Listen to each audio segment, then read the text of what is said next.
পাকিস্তানের সেনাবাহিনীর প্রত্যেকটা সেনাবাহিনীর প্রতিটা সদস্য বেঈমান। কেন জানেন? কারণ আফগানিস্তানে মুসলমানদেরকে হত্যা করার জন্য 7 সমুদ্র 13 নদীর ওই পার থেকে আমেরিকা এসেছে। আমেরিকা কি মুসলমান সৈন্য নিয়ে এসেছে না খ্রিস্টান সৈন্য? খ্রিস্টানদেরকে নিয়ে মুসলমানদের বিরুদ্ধে ধর্মযুদ্ধ করার জন্য আমেরিকার থেকে খ্রিস্টানরা এসেছে পাকিস্তানে, এসে পাকিস্তান সেনাবাহিনীকে সাথে নিয়ে আফগানিস্তানের নিরীহ মুসলমানদেরকে হত্যা করেছে। কেউ যদি মুসলমানদের বিরুদ্ধে কাফেরকে সহযোগিতা করে তাহলে সে কাফের হয়ে যায়। এটা সরাসরি আল্লাহর ফতোয়া। আল্লাহ বলেছেন, ওমাই ইয়াতাওয়াল্লাহুম মিনকুম ফাইন্নাহু মিনহুম ইন্নাল্লাহা লা ইয়াহদিল কওমাজ জালিমিন।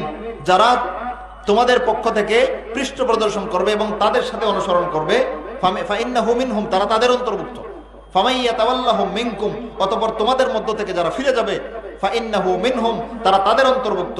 ইন্নাল্লাহা লা ইয়াহদিল কওমাজ জালিমিন, এই ধরনের জালেম সম্প্রদায়কে আল্লাহ হেদায়েত করেন না। আল্লাহর ফতোয়ায় জানতে পারলাম যারাই মুসলমানদের বিরুদ্ধে কাফেরদেরকে সহযোগিতা করবে, কোনো না কোনো ক্ষেত্রে মুসলমানদের থেকে পৃষ্ঠ প্রদর্শন করে কাফেরদেরকে সহযোগিতা করবে, তারা মুরতাদ। কেন ভাই? সে যে কেউ হোক না কেন।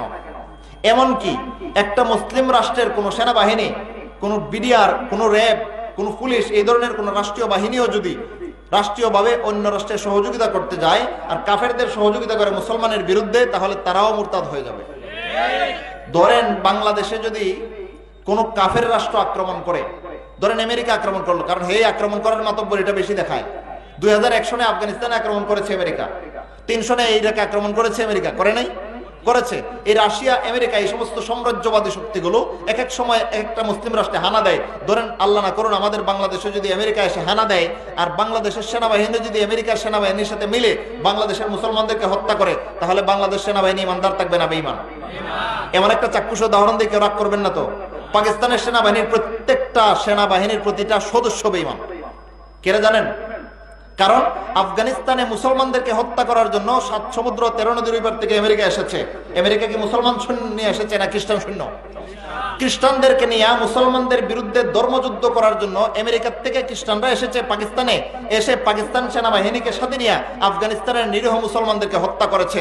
পাকিস্তানের যে কয়টা সামরিক শক্তির যতগুলো সৈন্য আছে, পাকিস্তানের যতগুলো সামরিক সৈন্য এই আমেরিকার সাথে যুদ্ধে অংশ নিয়েছে, আমেরিকানদেরকে কোনো না কোনো ভাবে সাহায্য সহযোগিতা করেছে, সবগুলো সৈন্য মুরতাদ। কারণ ঈমান ভঙ্গের 8 নম্বর কারণ তার মধ্যে বিদ্যমান।